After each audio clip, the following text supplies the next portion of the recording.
Olá, povo de Deus, a paz de Cristo, amor de Maria a todos. Aqui é o Felipe, sejam bem-vindos a mais um vídeo aqui no canal MS Fé Católica, também no canal Ser Católica, onde esse vídeo também será postado. E hoje eu estou fazendo uma experiência nova, né? Estou gravando um vídeo aqui no estúdio do StreamYard. Costumo gravar meus vídeos no OBS Studio, mas hoje eu resolvi gravar no StreamYard, que também possibilita gravar vídeo, né? O StreamYard é o mesmo estúdio que eu uso para fazer as lives, né? Mas eu nunca tinha gravado um vídeo aqui no StreamYard, então eu resolvi fazer essa experiência. E hoje eu vou refutar a refutação, entre aspas, de um protestante. É o seguinte, um inscrito aqui do canal me mandou um vídeo do TikTok de um protestante, né, respondendo uma católica que estava explicando a fundamentação bíblica da Ave Maria, e o protestante respondendo ela, achando que refutou ela, só que na verdade não refutou nada. Tudo que ele fez foi deturpar a Bíblia e alguns autores católicos, né? Então eu vou começar aqui a refutação, não sei mais delongas, vou colocar o vídeo aqui na tela, para a gente poder, né, começar a refutação. O vídeo tem 7 minutos, não é muito longo, mas eu aumentei a velocidade de reprodução para 1,5 para andar mais rápido. E se eu vou passando o vídeo, à medida que ele for argumentando, eu pauso o vídeo, né? Vamos lá. Me mostra na Bíblia a reza da Ave Maria de vocês. Seu pedido é uma ordem, vamos lá. Ave, o anjo Gabriel saúda Nossa Senhora. E ficou perturbada com essas palavras, porque ave era uma expressão que era utilizada apenas para reis e rainhas.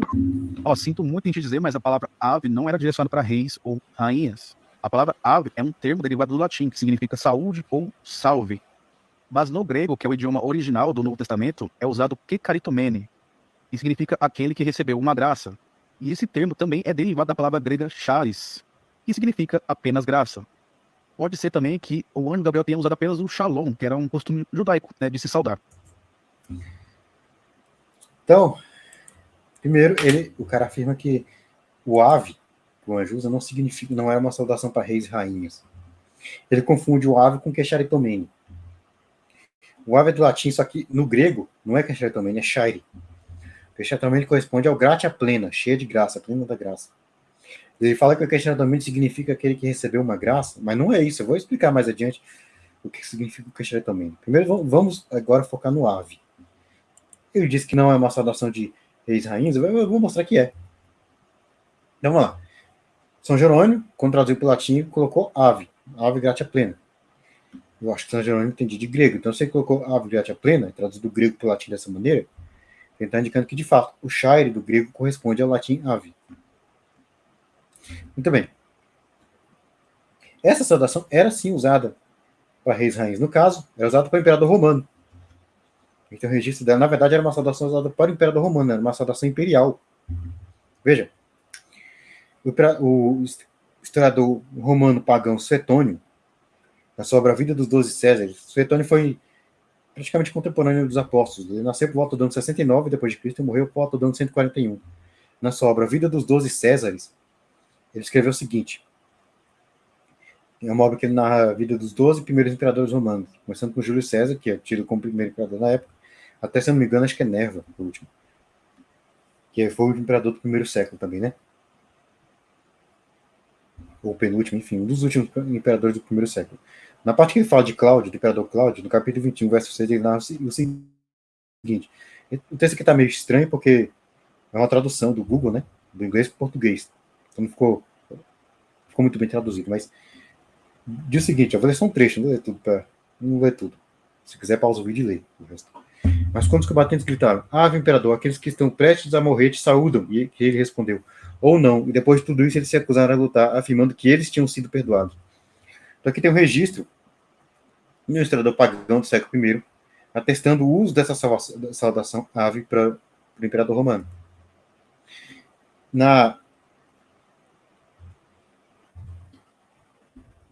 Esse historiador suetônio escreveu em latim. No latim, ele usou o termo ave, o mesmo termo que São Jerônimo usou em Lucas 1:28, né, na salvação do anjo Maria. Ave. Aqui no caso de Suetônio é ave imperator, né? Ave imperador. Foi usado ave. Outra evidência está em São Mateus 27, do 27 a 29, que diz o seguinte, ó: logo a seguir, os soldados do governador, levando Jesus para o pretório, reuniram em torno dele toda a corte. Despojando das vestes, cobriram-o com um manto escarlate, tecendo uma coroa de espinhos, puseram-lhe na cabeça e na mão direita um caniço, e ajoelhando-se diante dele, o escarneciam, dizendo: salve, rei dos judeus. Quando São Jerônimo traduziu essa passagem para o latim, Mateus 27, 29, ele traduziu como ave rex deuro. É claro que Mateus escreveu em grego, mas E quando escreveu em grego, usou o termo chaire. Não usou ave, porque ave é latim. Só que São Jerônimo traduziu para o latim como ave, confirmando que em latim é ave. E os soldados romanos, eles falavam latim. Então São Jerônimo, quando traduziu como ave, ele confirmou que o que os soldados falaram era ave. Ave. Eles saudaram Jesus como ave. E aqui os soldados estavam zombando de Jesus porque ele é chamado de rei dos judeus. Então eles usaram a saudação de uma maneira irônica. Saudaram Jesus ironicamente como rei. Né? Eles estavam de forma irônica como rei. Então se eles iam saudar Jesus como rei, ainda que ironicamente, então fazia sentido que eles fossem usar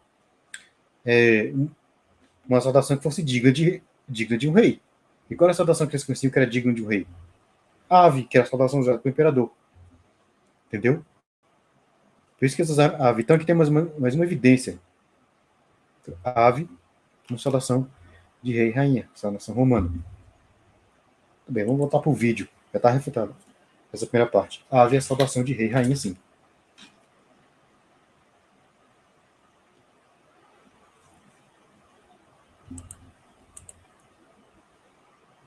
Então isso significa que Maria recebeu um favor imerecido, um presente imerecido. Cheia de graça também, falada pelo anjo Gabriel, essa expressão é utilizada apenas uma vez na Bíblia inteira. Ou seja, Nossa Senhora foi agraciada de maneira única dentre toda a humanidade. Cheia de graça, preservada do pecado. Há duas mentiras que ela contou aqui. Uma, que ela fala que a palavra cheia de graça só foi dita uma vez na Bíblia inteira e foi para Maria. A segunda mentira que ela conta é que cheia de graça significa preservada do pecado. Vamos lá, cheio de graça é usada diversas vezes na Bíblia, incansavelmente. Em Atos 6:8, a Bíblia diz que Estevão, cheio da graça, fazia prodígios e milagres. A Bíblia diz que somos salvos pela graça, somos cheios da graça de Deus. Paulo diz, eu estou cheio da graça de Deus.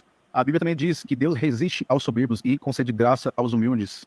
Paulo diz, onde abundou o pecado, superabundou a graça. Isso inclui todos os cristãos que são assistidos pela graça. Então isso não é algo exclusivo de Maria.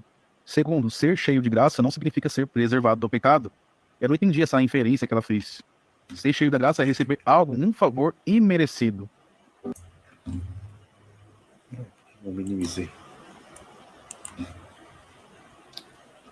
Minimizei sem querer que mas tudo bem. Já maximizei de novo. Vamos refutar essa questão. Ele falou que o cheio de graça não era exclusivo para Maria. Ele citou várias passagens, né? Ele citou 5 passagens. Só que eu vou mostrar que das 5 passagens que ele citou, apenas uma tem a expressão cheia de graça. Primeiro, é que as passagens que ele citou aqui não tem cheia de graça. As 4 últimas, né? Só a primeira que ele citou tem cheia de graça. As 4 últimas não tem.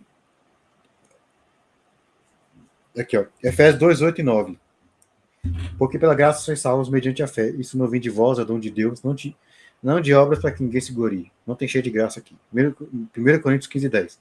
Mas pela graça de Deus sou o que sou. E essa graça que me foi concedida não se tornou vã. Antes trabalhei muito mais do que todos eles. Todavia, não eu, mas a graça de Deus comigo. Novamente, não tem cheia de graça. Tiago 4,6. Antes ele dá maior graça pelo que diz.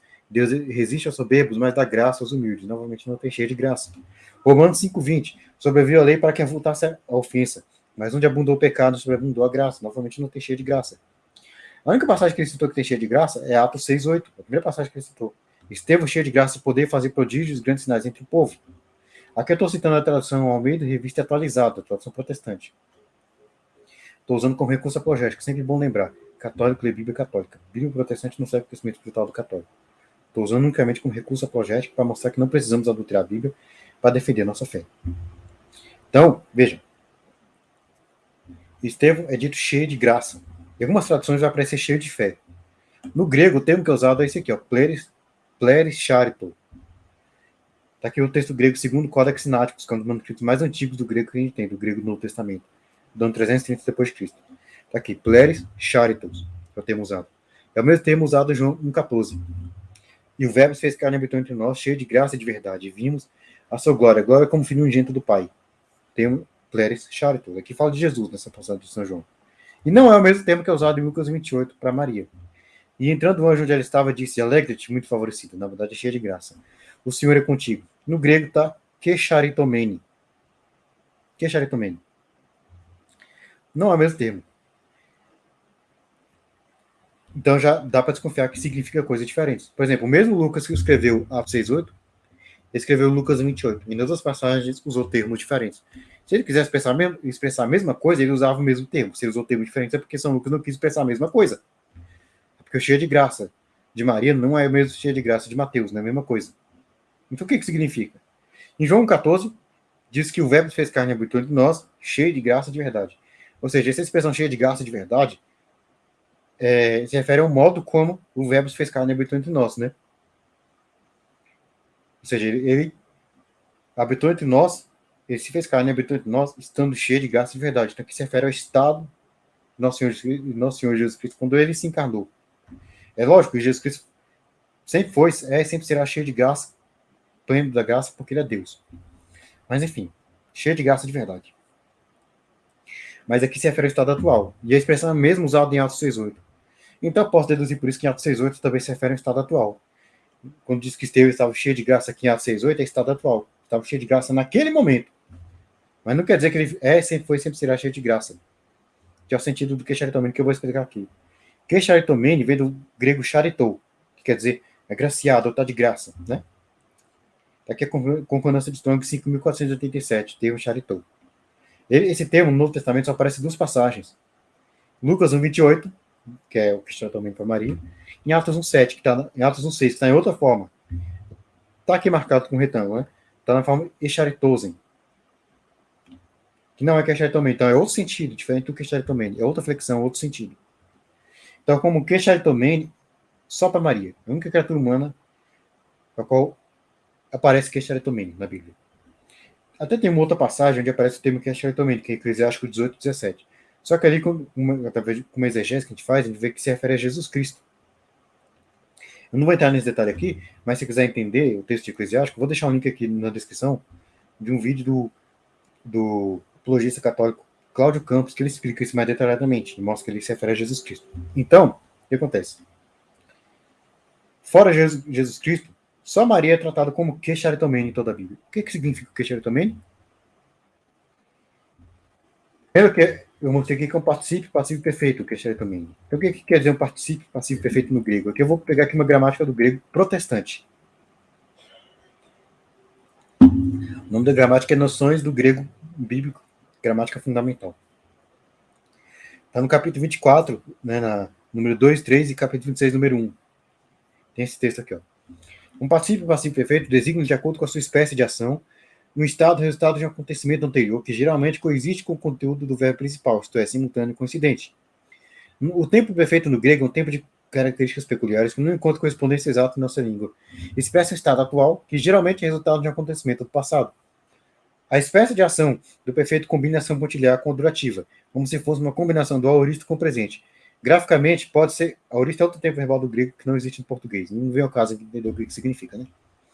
Graficamente, pode ser representada por um ponto que indica a ação acabada no passado, seguido de um espaço horizontal, representando o estado atual alcançado como resultado daquela ação. Completa este gráfico um estado vertical, que simboliza o momento atual, em que os efeitos da ação passada ainda continuam a existir de uma maneira real. Então, o que quer dizer o particípio passivo perfeito? Indica uma ação. Em primeiro lugar, particípio é uma característica, né? Que se refere a uma ação já foi feita no passado, acabada no passado, ou seja, foi concluída no passado essa ação, e o estado dela continua. O estado dela continua ao longo do tempo, de forma indefinida. Então, o que é charitomene é o particípio passivo perfeito do verbo charitou, do grego, que quer dizer dotar de graça. Então, se é o particípio passivo perfeito, então o que é charitomene quer dizer? Foi dotar de graça no passado, completamente dotado, que é a ação totalmente acabada, então, completamente dotada de graça no passado, e continua dotado de graça, completamente dotado de graça ao longo do tempo. Ou seja, sempre foi, sempre será dotado de graça, plena da graça. Sempre será totalmente dotado de graça, plena da graça. Né? Totalmente plena da graça.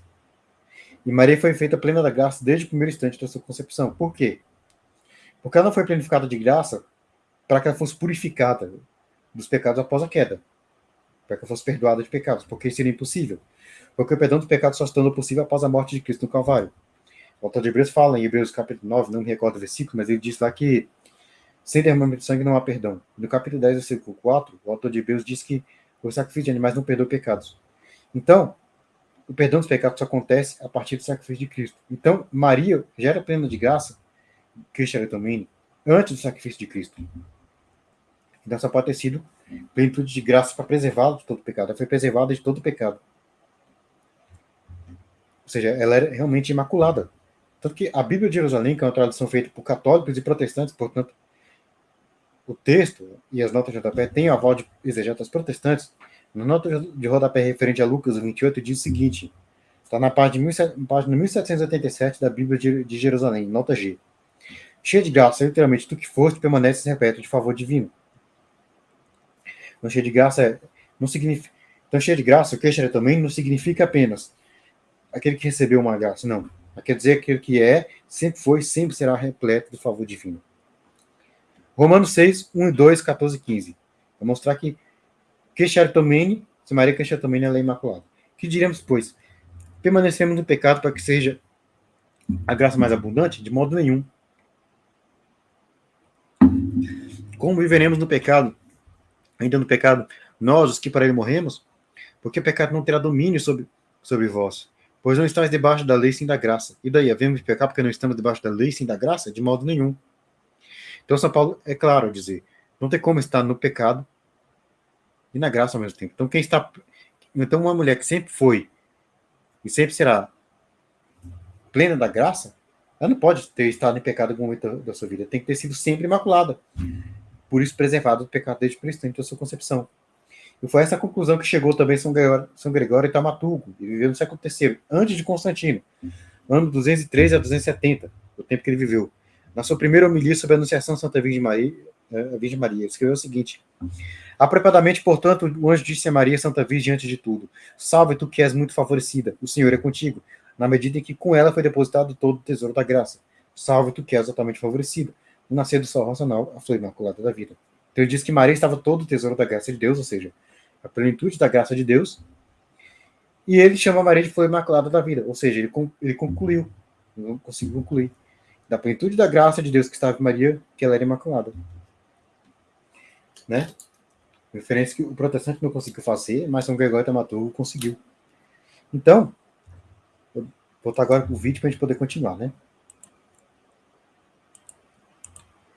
Bendita sois vós entre as mulheres, palavras de Isabel, quando estava cheia do Espírito Santo, mostrando que não há outra como Maria. Maria não é uma mulher qualquer.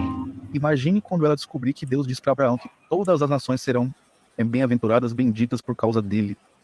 Imagine quando ela descobrir que Abraão foi o único chamado de amigo de Deus. Davi foi chamado de segundo o coração de Deus. Jesus disse que entre os nascidos de mulher não há ninguém maior do que João Batista. Claro, excluindo Jesus, porque ele é Deus, né? Excluindo Jesus. Detalhe que São Paulo diz que Jesus era nascido de mulher. Veio nascido de mulher em Gálatas 4, versículo 4 e 5. Então, se o cara quer pegar esse texto ao pé da letra, de forma absoluta, não tem base para excluir Jesus daí. Né? Mas vamos lá. Uma mulher disse para Jesus: bendito, bem-aventurado é o ventre que te gerou e os peitos que te amamentaram. Jesus respondeu: não, antes, bem-aventurado ou bendito é aqueles que ouvem a palavra de Deus e obedecem. Por isso que Maria é bem-aventurada, porque ela ouviu a palavra de Deus e obedeceu. Né? Eis aqui é servo do Senhor, faça em mim segundo a vossa palavra. Lucas 1:38. Sem contar que existe um propósito de Maria ser escolhida. Deus não passou o olho na terra e falou: nossa, Maria é espetacular, vou escolher ela. O principal motivo de Maria ser escolhida, né, Maria e José ser escolhidos, né, só porque eles são descendentes de Davi. Porque existe uma profecia de que o Messias viria da descendência de Davi, e essa profecia tinha que se cumprir. Não. Maria não foi escolhida por ser descendente de Davi, foi escolhida porque Deus a preparou desde toda a eternidade. Né? Gênesis 3,15, porém, inimizade entre ti e a mulher até toda a descendência dela. Essa lhe esmagará a cabeça, tu lhe ferirás o calcanhar. Isaías 7,14, eis que a virgem conceberá dará a luz um filho, chamar Emanuel, quer dizer Deus conosco. Então, já estava nos planos de Deus. Maria desde toda a eternidade. Deus preparou Maria desde toda a eternidade. Né? Aquela cuja descendência pisaria na cabeça da serpente, derrotaria a serpente. Aquela que daria luz, o Emanuel, Deus conosco, né? Mas o cara quer comparar a bem-aventurança de Maria com a bem-aventurança de outros personagens. Inclusive, ele citou até aquela passagem de Lucas 7,28, que Jesus disse que João Batista, entre nascer de mulher, não há ninguém maior que João Batista. Tirou do contexto, na verdade. Porque um momento antes, Jesus fala, não coloquei o texto no material, mas você pode ler na sua Bíblia. Pega na sua Bíblia e lê no contexto. Um pouco antes, Jesus fala o seguinte: o que for te ver no deserto? Um profeta? Sim, digo-vos que mais do que um profeta. Logo depois ele diz: entre os nascidos de mulher não há nenhum maior que João Batista. Ou seja, entre os profetas nascidos de mulher não há ninguém maior que João Batista. É isso que quer dizer, entre os profetas nascidos de mulher. Não é entre todos nascidos de mulher sem exceção. Porque se fosse entre todos nascidos de mulher sem exceção, tem que incluir Jesus Cristo, porque Jesus Cristo também veio nascer de mulher. Mas vamos entender. Será que o bendito entre as mulheres, que Isabel diz para Maria, não quer dizer que nada de especial? Primeiro, o cara citou alguns personagens do Antigo Testamento que foram elogiados por Deus e tal. Abraão chamado de amigo de Deus, que Deus disse que nele seriam benditas todas as nações. Davi, que era rei segundo o coração de Deus. João Batista, que era o maior de todos os profetas e tal. Mas nada disso se compara à bem-aventurança de ser a mãe do Salvador, de carregar o próprio Deus no ventre, pelo amor de Deus. Mas vamos à saudação de Isabel. Lucas 1, 41, 45. Ouvindo esta saudação de Maria, a criança lhe estremeceu no ventre. Então Isabel ficou possuída do Espírito Santo. Exclamou em alta voz: Bendita és tu entre as mulheres, bendito é o fruto do teu ventre. De onde me provém que me venha visitar a mãe de meu Senhor? Pois logo que me chegou aos ouvidos a voz da tua saudação, a criança estremeceu de alegria dentro de mim. Bem-aventurada que creu, porque serão cumpridas as palavras que lhe foram ditas da parte do Senhor. Bendito, veja que Isabel disse para Maria: Bendito é o fruto do teu ventre. E essa bem-aventurança, isso remete a Deuteronômio 28, de 1 a 4. Se atentamente ouvires a voz do Senhor teu Deus, tendo cuidado de guardar todos os seus mandamentos, que hoje te ordeno, o Senhor teu Deus te exaltará sobre todas as nações da terra. Bendito o fruto do teu ventre, e o fruto da tua terra, e o fruto dos teus animais, e as crias das tuas vacas e das tuas ovelhas. Deus prometeu essas bênçãos para quem obedecesse e guardasse todos os seus mandamentos. Uma dessas bênçãos era: bendito o fruto do teu ventre. E foi exatamente o que Isabel disse para Maria: bendito o fruto do teu ventre. Então ela confirmou que Maria recebeu essas bênçãos. E ao confirmar isso, ela confirmou que Maria guardou todos os mandamentos da lei de Deus. Ou seja, ela foi imaculada, foi santa, plenamente santa. E ao confirmar a plena santidade de Maria, a total obediência de Maria à lei de Deus, Isabel confirmou que Deus, conforme ele mesmo havia prometido, ele exaltou Maria acima de todas as nações, porque ela foi obediente a toda a lei de Deus. Então, assim, essa saudação: bendita és tu entre as mulheres, bendito é o fruto do teu ventre. Maria não é uma mulher qualquer. Isabel está mostrando que Maria é a maior de todas as mulheres, porque ela obedeceu plenamente à lei de Deus. Aceitou ser a mãe do Salvador e obedeceu plenamente à lei de Deus. Por isso, Deus a colocou acima de todas as nações. Só Deus está acima dela. Por isso que todos nós católicos honramos Maria. Depois Isabel chama Maria de mãe do meu Senhor. Senhor com S maiúsculo. A gente sabe que Senhor com S maiúsculo na Bíblia é Deus. Para os judeus só tinha um Senhor com S maiúsculo, que é Deus. Está lá em Deuteronômio 6:4. Ouve, Israel, o Senhor nosso Deus é o único Senhor. O judeu chamava Deus de Senhor, Adonai, no hebraico. Porque não usava o nome de Deus. Só Deus era Senhor com S maiúsculo para o judeu. Isabel chamou Maria de mãe do meu Senhor com S maiúsculo, ou seja, mãe do meu Deus. Ah, mas o protestante pode dizer assim: não, mas a palavra Senhor era tratamento para outras pessoas também. Sim, só que somente Senhor, como Deus, que faz sentido nessa passagem. Ah, mas podia ser tratamento para, sei lá, para o rei, para o imperador, para o dono de casa, para o marido, pai de família. Sim, podia ser tratamento para todas as pessoas. Só que somente como Deus que faz sentido nesse contexto. Só como Deus que faz sentido aqui. Então Isabel chamou Maria de mãe do meu Deus. Ou seja, confirmou que ela carregou o próprio Deus no ventre. Nenhuma bem-aventurança se compara a isso. Carregou o próprio Deus no ventre. Ela foi a mãe do próprio Deus. Ela carregou Deus no ventre. Ela viu Deus. Ela conversou com Deus. Ela segurou Deus no colo. Ela amamentou Deus. Não tem nada que se compare a isso. Vamos voltar para o vídeo. Ela foi plenamente obediente a Deus. Guardou todos os mandamentos da lei de Deus. Por isso Deus comprometeu a exaltou acima de todas as nações. Se Maria e José não fossem descendentes de Davi, ela não seria escolhida nunca. Nunca ela seria escolhida. Rogai por nós, pecadores, a gente se une aos comensais das bodas de Caná. Peça à mãe que o filho atende. Pronto, tocou no ponto da intercessão dos santos. Os católicos, para poder embasar a intercessão de quem está lá no mundo espiritual para o mundo físico, eles usam aqueles versículos que Paulo fala para um orar pelos outros. Mas isso é claramente um orar pelos outros enquanto vivos, né? Primeiro, a gente não usa só essas passagens. Na verdade, a gente mal usa essas passagens. A gente usa outras passagens, como, por exemplo, Apocalipse 5:8, os 24 anciãos apresentando as orações dos santos diante de Deus. Apocalipse 6:9-10, os mártires clamando por justiça contra a Babilônia. Apocalipse 8:3-4, o único anjo apresentando a Deus as orações de todos os santos. A gente usa passagens como essa. Raramente você vai ver o católico usando essas passagens que ele citou, de São Paulo pedindo oração para os outros para fundamentar a intercessão dos santos. Segundo, ele admite a intercessão dos vivos. Guarde isso, porque mais adiante ele vai se contradizer. Né? Eu oro por você, você ora por mim. Mas é proibido eu orar para alguém que já foi para o mundo espiritual, né? Já morreu, né? E essa pessoa que está no mundo espiritual ouvir minha oração. É proibido orar para alguém que já foi para o mundo espiritual. Ele citou Levítico 19:31. Daqui a pouco eu vou explicar essa passagem e vou mostrar que não tem nada a ver com a intercessão dos santos. E responder.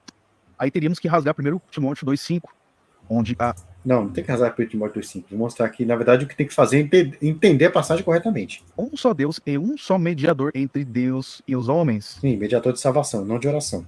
O único capaz de fazer a ponte entre o mundo espiritual ao mundo físico é Jesus. Ponto final. Sim, isso nada nega a intercessão dos santos, porque a intercessão dos santos acontece por Cristo, com Cristo e em Cristo. É só ler os parágrafos 956 e 970 do Catecismo. Até mesmo a intercessão de Maria depende de Cristo. Para Maria poder ouvir milhões de orações, ela teria que ser onisciente, coisa que ela não é. E onipresente também. Se a Bíblia diz que só... Não. Ela não precisaria ser onisciente e não onipresente. O que é onisciência? É saber de tudo que há para saber. Saber de tudo que acontece em todos os cantos do universo, tudo que acontece no céu, no inferno, no purgatório. É saber tudo que aconteceu no passado, tudo que acontece no presente, tudo que acontecerá no futuro. Ela precisa saber tudo isso para ouvir nossas orações? Claro que não. Ela só precisa saber o que acontece nesse mundo, no presente momento. E ela precisa ser onipresente também não. Ela não precisa nem sair do céu, digamos assim. Ela está em algum lugar desse mundo para ouvir a oração de alguém, não. Lá do céu ela consegue ouvir por permissão divina. Deus permite. Mas, mesmo que ela precisasse estar em algum lugar desse mundo para ouvir a oração de alguém, mesmo se não ia precisar de onipresença, por quê? Porque o que é onipresença? Está em todos os lugares do mundo ao mesmo tempo. Em todos os cantos do universo ao mesmo tempo. Está no inferno, no céu, no purgatório ao mesmo tempo. Mas não. Se Maria precisasse disso, ela só precisaria estar presente em todos os lugares deste mundo ao mesmo tempo. Então não precisa de onisciência nem onipresença. Né? Então, o cara usar esse argumento só mostra que de duas uma. Ou ele rebaixou Deus, né? Rebaixou Deus, diminuiu a onisciência e a onipresença de Deus, ou ele não entende o que é onisciência e onipresença. Né? Vamos continuar.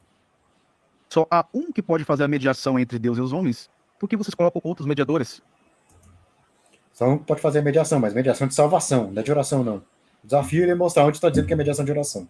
O apóstolo João vai dizer que quem intercede junto ao Pai é Cristo. É somente Cristo. Somente Cristo colocou palavras no texto de João que não tem lá. Quer ver como os católicos extrapolam demais quando se trata de Maria? Tá.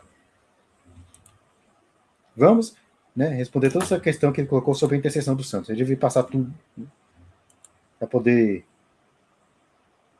Mais rápido. Vamos lá. Tudo que o cara colocou sobre a intercessão dos santos. O cara citou Levítico 19:31, que se refere à necromancia. Não vos voltareis para os necromantes, nem para os adivinhos, não os procureis, para seres contaminados por eles. Eu sou o Senhor, vosso Deus. Esse texto se refere à necromancia. O que católico tem a ver com necromancia, com necromante? Nada a ver. O que é necromancia? É buscar que o espírito de falecido se manifeste. Isso é a mesma coisa que Deus condenou em Deuteronômio 18, 9-12.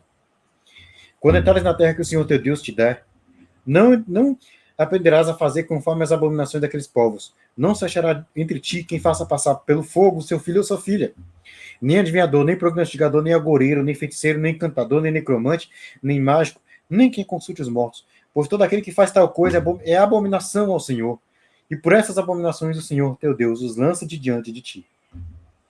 Então Deus está condenando práticas que eram realizadas, que eram dos povos pagãos da época de Moisés. Dá para imaginar algum pagão da época de Moisés pedindo intercessão de um santo? Não dá. Agora, dá para imaginar eles fazendo, por exemplo, o que Saul foi fazer quando ele foi atrás da necromante. Né? Em 1 Samuel 28. Vou ler aqui os versículos 7 a 11. 7 e 11. Então disse Saul aos seus servos: apontai-me uma mulher que seja médium. Algumas traduções estão necromante, né?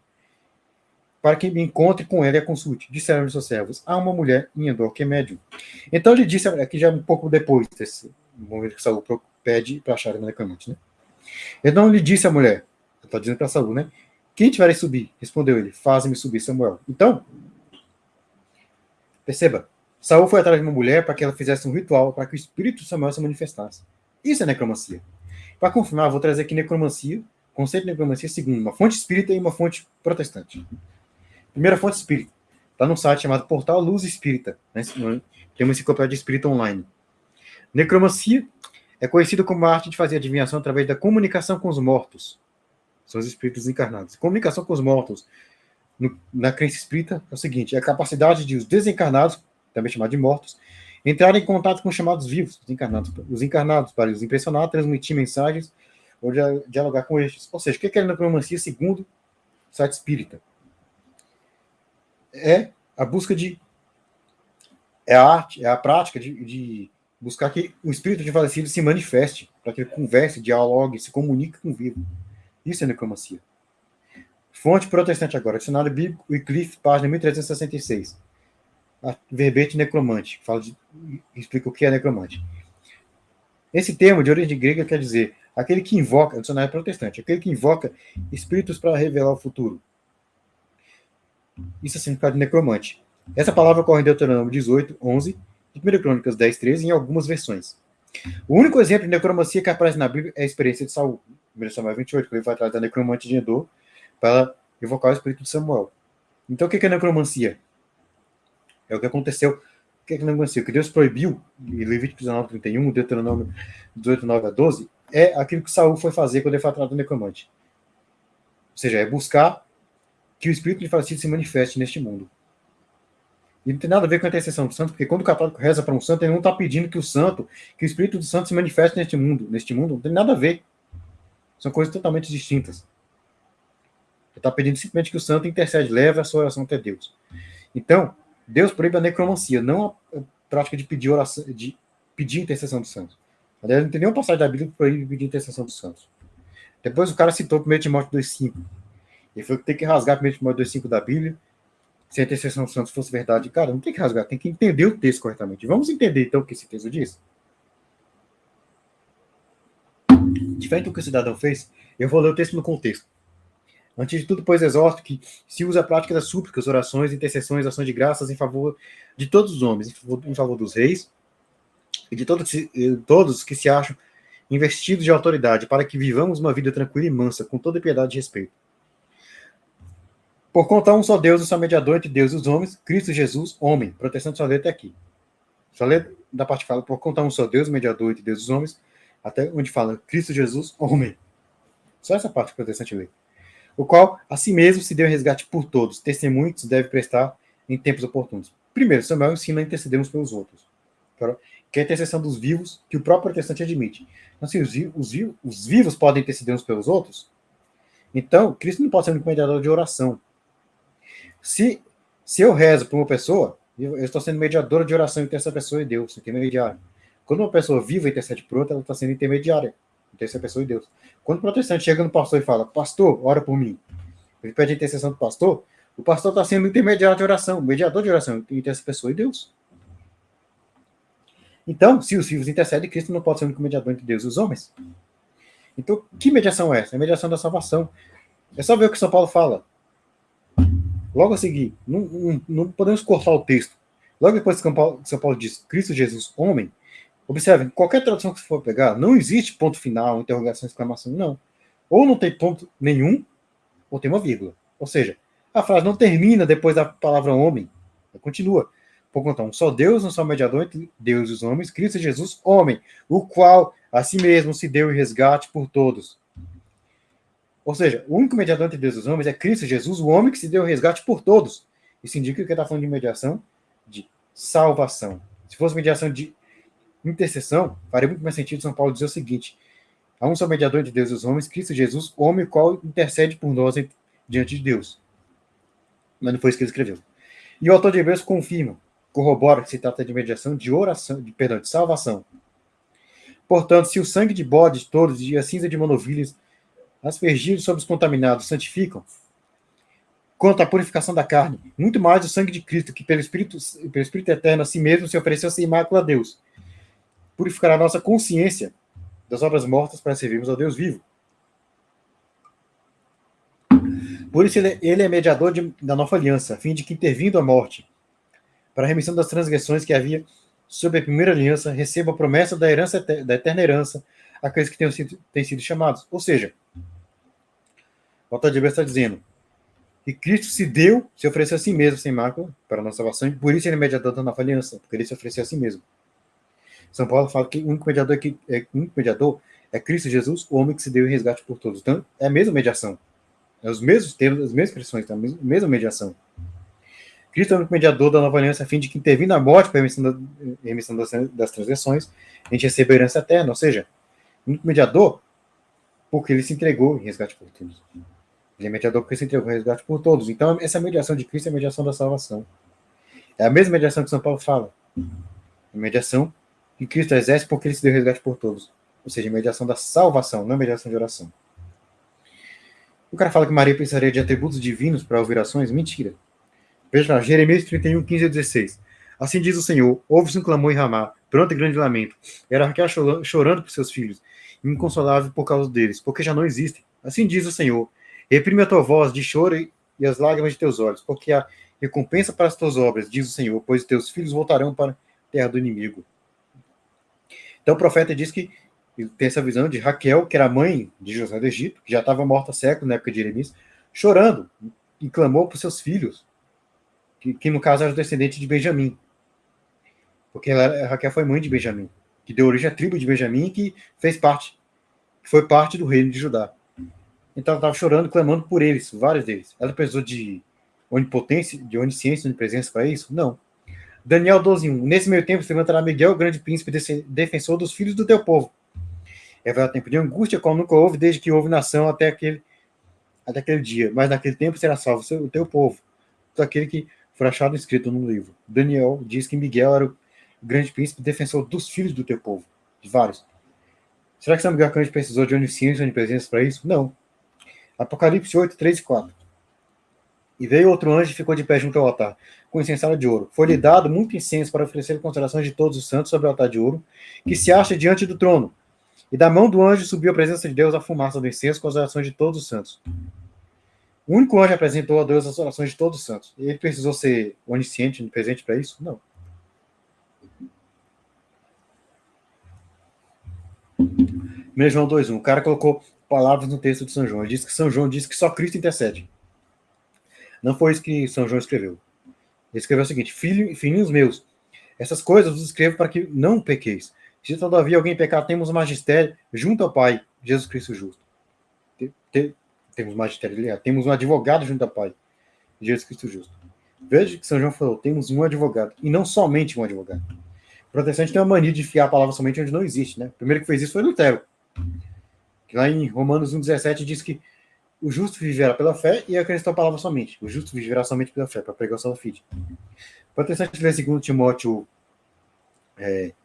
3,16, que fala que toda a escritura é inspirada por Deus útil para ensinar, e o cara entende que somente a escritura é inspirada por Deus útil para ensinar. O protestante pega uma passagem que tem, se não me engano, na carta aos Hebreus, não me recordo a passagem exata, que diz que Cristo é imaculado. Aí o cara lê isso e entende o quê? Só Cristo é imaculado. Cara, não é para ficar enfiando, não pode ficar enfiando somente onde não existe. Cara, temos um advogado é diferente de termos somente um advogado. Até porque a função que São João atribui a Cristo aqui não é única dele. No grego, São João usou o termo parácleton, que é traduzido como advogado, em 1 João 2:1, que é o mesmo tempo que é usado em João 14, 16 e 17. E eu rogarei ao Pai, e ele vos dará outro consolador, a fim de que esteja para sempre convosco o Espírito da verdade, que o mundo não pode conhecer, porque não vê nem o conhece, mas vós o conheceis porque ele habita convosco e estará em vós. Quando Jesus chama o Espírito Santo de Consolador, é usado também o termo parácleton, o mesmo termo de 1 João 2:1. Então, a função que São João atribui a Jesus em 1 João 2:1 é a mesma que Jesus atribui ao Espírito Santo, aqui em João 14,16. É a mesma função. Ou seja, então não é uma função exclusiva de Cristo. Então, isso aqui definitivamente não nega a intercessão dos santos. Não prova que só Jesus intercede. Então, vamos voltar no vídeo.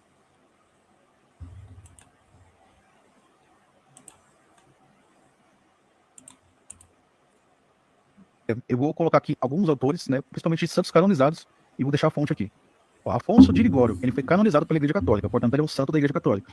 Ele diz o seguinte: santo da Igreja Católica, mas a opinião dele, o que ele fala, não necessariamente representa a doutrina da Igreja, né? A palavra de santo não equivale à palavra da Igreja. Pois onipotente, ó Maria, os pecadores por intercessão de Maria obtêm perdão. Ó Mãe de Deus, vossa proteção traz imortalidade, Maria é a esperança da nossa salvação. Misericórdia. Esse daqui é do Padre José Rodrigues. A nossa salvação será mais rápida se chamarmos por Maria do que se chamarmos por Jesus. Que absurdo! Ó, essa aqui é do padre Marcelo Rossi. Em sua humildade, fidelidade e capacidade de amar, Maria tornou-se divina. Divina. Absurdo o cara falar isso. Tá, vamos entender esses textos. Ele começou com Santo Afonso Maria de Ligório. Santo Afonso viveu entre 1696 e 1787. Vamos entender o texto dele, né? Santo Afonso escreveu o seguinte: Sois onipotente, ó Maria, os pecadores só por intercessão de Maria obtêm perdão. Ó Mãe de Deus, vossa pregação traz mortalidade. Maria, esperança da nossa salvação. Está na Glória de Maria, né? O problema é que o protestante ele pega só o que interessa do livro. Ele pegou o que ele escreveu na página 76 e 77, mas não pegou o que escreveu logo no início do livro, o manifesto que ele deixou logo na segunda página do livro. O manifesto do autor. Em que Santo Afonso escreveu o seguinte, ó. Ao chamar Maria de mediadora, minha intenção foi tão só chamá-la de mediadora de graça com a diferença de Jesus Cristo, que é o primeiro e único mediador de justiça. Ou seja, Maria é mediadora de intercessão, de salvação. Cristo é o único mediador de salvação. Chamando Maria de onipotente, foi pretendido chamá-la assim, enquanto que ela, como mãe de Deus, obtém tudo que pede para benefício de seus devotos, já que nem nenhuma concessão divina pode ser dada a uma simples criatura, como é no caso de Maria. Então ele explica. Ele chama Maria de onipotente em que sentido? Onipotência suplicante. Tudo que ela pede, Deus atende. Simples. Tudo que Maria pede, Deus atende. Por quê? Porque ela não pede nada que seja contra a vontade de Deus. O próprio Santo Afonso ele deixa claro que não se pode dar atributo divino a uma criatura como Maria. Então ele não está chamando Maria de onipotente no mesmo sentido que Deus é onipotente. Não é no mesmo sentido. Ele citou esse padre José Rodrigues, né? Que eu não conheço, nessa obra Rezemos o Texto, página 208. A nossa salvação será mais rápida, acabei esquecendo de colocar um pedaço aqui, mas a nossa salvação será mais rápida se chamarmos por Maria do que se chamarmos por Jesus. Eu não tenho a obra dele, então não tem como ver o contexto, para ver o que ele realmente quis dizer. Mas pegando só essa frase, dá para entender de uma maneira sem cair na idolatria. Veja, por exemplo, que São Paulo escreveu em 1 Coríntios 9, 22. Fiz-me fraco para com os fracos, com o fim de ganhar os fracos. Fiz-me tudo para com todos, com o fim de, por todos os modos, salvar alguns. 1 Timóteo 4, 16. Tem cuidado de ti mesmo e da doutrina, persevera nessas coisas, porque fazendo isso te salvarás, tanto a ti como quanto aos que te ouvem.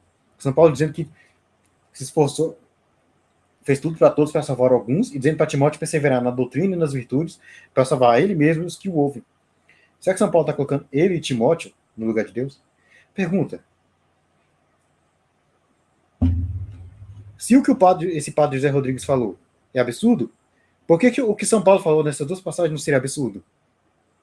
Agora, se o que São Paulo falou nessas duas passagens não é absurdo, então por que eu tenho que entender como absurdo o que esse padre José Rodrigues falou?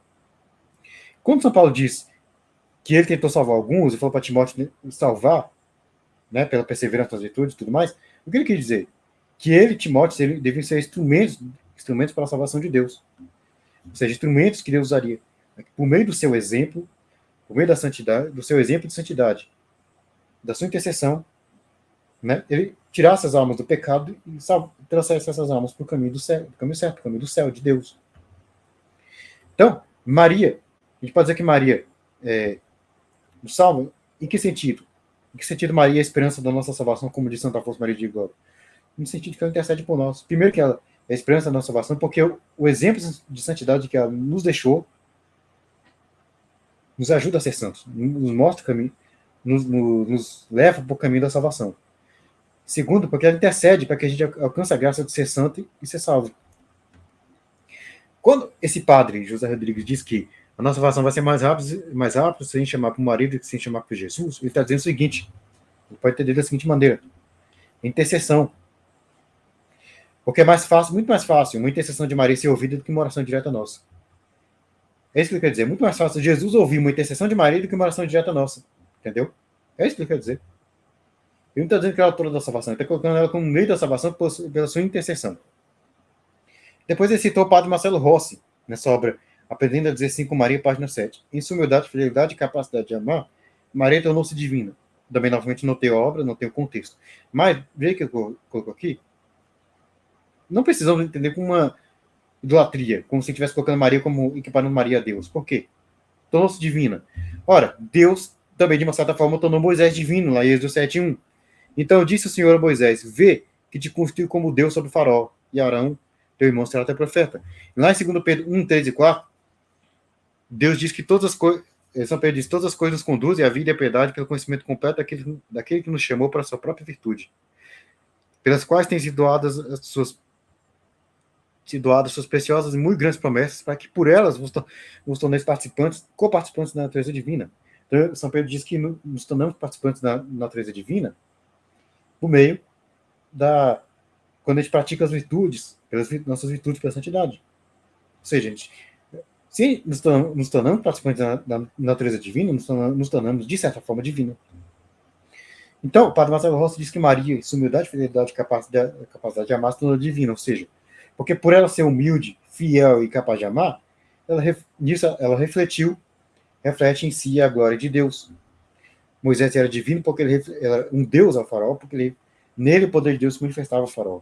Em Maria, a glória de Deus se manifesta para nós, pelo seu exemplo de santidade, de virtudes que ela deixou. Por isso, de certa forma, ela se tornou divina, mas ela não se tornou igual a Deus. Assim como Moisés não se tornou igual a Deus, mesmo tendo Deus dito que ele seria um Deus para o faraó. Assim como não nos tornamos iguais a Deus, mesmo nos tornando participantes da natureza divina, como diz São Pedro. Então, são textos que é apenas questão de entender a fé católica, questão de, né, não levar tudo ao pé da letra também, né? Vamos voltar para o vídeo aqui. Resumindo, vocês acreditam que Maria nunca pecou? Final, uma atribuição a Deus, né, Jesus barra Deus. Maria consegue... Uma atribuição a Deus, né, Jesus barra Deus. Maria consegue ouvir milhões de orações lá do mundo, nunca pecou. Uma atribuição a Deus, né, Jesus barra Deus. Maria consegue ouvir milhões de orações lá do mundo. Mina, absurdo o cara falar isso. Resumindo, vocês acreditam que Maria Eu tenho pouco, só para... nunca pecou. Uma atribuição a Deus, né, Jesus barra Deus. Maria consegue ouvir milhões de orações lá do mundo espiritual, ou seja, ela é onisciente e onipresente. Já mostrei que ela não precisa de onisciência e onipresença para interceder por Deus, perdão, para interceder por nós. E seguinte, essa questão de Maria ser imaculada, ser algo exclusivo de Deus, também é outra coisa que não tem sentido. Nossa. Eu preciso dizer de novo. Vamos continuar, né? Eu vou explicar daqui a pouco. Ela é também onipotente. Para começar aqui. Adão e Eva foram feitos imaculados, nem por isso eram deuses. Os anjos que estão no céu são imaculados, nem por isso são deuses. Potente, né? Segundo Afonso de Ligório. E ela também pode salvar. Eu expliquei, onipotência suplicante. Porque tudo que ela pede, Deus atende, porque ela não pede nada contra a vontade de Deus. Segundo aqui o Padre Marcelo Rossi, Afonso de Ligório, Padre José Rodrigues. Pode salvar como instrumento da salvação, não como autor de salvação. O protestante tem que saber a diferença entre as coisas. Autor de salvação e instrumento de salvação. Isso. Maria traz imortalidade, ela pode salvar, ela ouve oração, ela está em todos os lugares ao mesmo tempo. Vocês se ajoelham para Maria, pagam promessa para Maria. Se isso não for idolatria, eu não sei o que é idolatria. Sinceramente, eu não sei.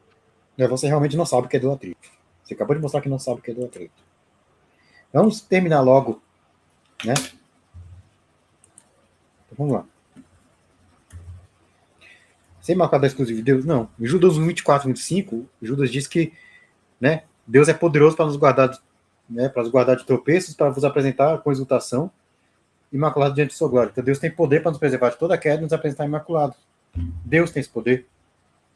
Ora, se ele pode fazer isso, como é que ser imaculado é exclusivo de Deus? Se ele pode fazer outras pessoas imaculadas. Apocalipse 21, do 9 ao 10 e o 27, São João diz que na Jerusalém Celeste, nunca jamais penetrará coisa alguma contaminada, nem o que pratica abominação e mentira. Nunca vai ter nada contaminado na Jerusalém Celeste. Ou seja, então não entra pecado no céu. Então quer dizer que quem está no céu não tem pecado. Os anjos que estão no céu não tem pecado, são imaculados. Os santos que estão no céu são imaculados. Foram pecadores em vidas, mas no céu já são imaculados. Ora, então se quem está no céu é imaculado, então os anjos, os santos que estão no céu são imaculados, estão sendo imaculados no exclusivo de Deus. Agora, será que se ajoelhar e pagar promessas a Maria é idolatria? Claro que não. O cara acha que se ajoelhar é idolatria. Cara, tem uma passagem que eu não coloquei no material, mas você pode ler na sua Bíblia. Leia 1 Crônicas 29 e 20. Lá mostra a diferença entre se prostrar em adoração diante de Deus e se prostrar por veneração, por reverência diante de uma pessoa. Porque lá diz que o povo se ajoelhou diante de Deus e diante do rei Davi. Não é? Lógico que não foi a mesma intenção para ambos. A Deus foi adoração, a Davi foi reverência. Josué 7,6 diz o seguinte: Josué rasgou seus vestes e prostrou em terra sobre o rosto perante a arca do Senhor até a tarde. Ele se ajoelhou diante da arca. Ele e os anciãos de Israel deitaram o pó sobre a cabeça. E se ler o resto do capítulo, vai ver que ele rezou ajoelhado diante da arca e foi atendido. Que mostra que o gesto de Josué não foi idolatria. Na arca tinha 12 imagens de querubins, né? Então, em Êxodo 25, 18. Atos 16, 29. Então o carcereiro, tendo pedido uma luz, entrou precipitadamente e trêmulo prostou-se diante de Paulo e Silas. O carcereiro de Filipe se ajoelhou diante de Paulo e Silas. Ele se ajoelhou. Ele não adorou. Foi uma reverência, tanto que não foi repreendido. Então, prostrar-se nem sempre quer dizer adoração. Então, o simples fato de um católico se ajoelhar diante de uma imagem de Nossa Senhora não é idolatria. Eu esqueci de arrumar o título aqui, né? Eu copiei lá o slide anterior e fui alterando. Eu esqueci de alterar o título, coloquei sem Imaculado Tributo de Deus, mas não é disso que está tratando esse slide. Mas, enfim, erro de digitação, né? Depois ele fala sobre pagar promessas.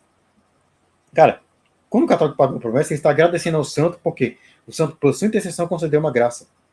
Nós podemos atribuir ao santo a autoria instrumental do milagre, ou seja, ver o santo como aquele que foi o instrumento de Deus para operar o milagre. A gente vê isso, por exemplo, em Atos 6,8, que diz que Estevão fazia prodígios e grandes sinais entre o povo. É lógico que quem fazia os milagres era Deus. Só que Santo Estevão foi um instrumento de Deus. Então, por isso que São Lucas atribui a ele, porque foi o autor instrumental do milagre. Então, a gente pode atribuir ao santo o milagre enquanto autor instrumental, instrumento de Deus. No sentido de que o santo obteve o milagre pela sua intercessão diante de Deus.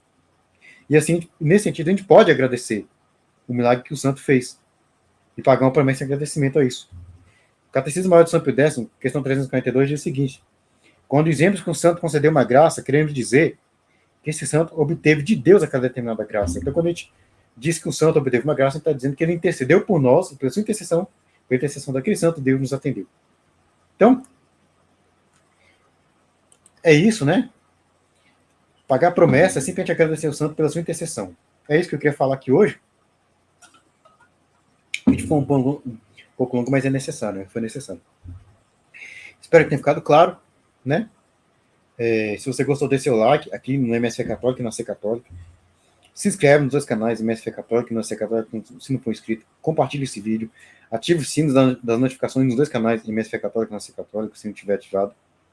Me segue no Instagram, @MSF Católico, vou deixar o link na descrição.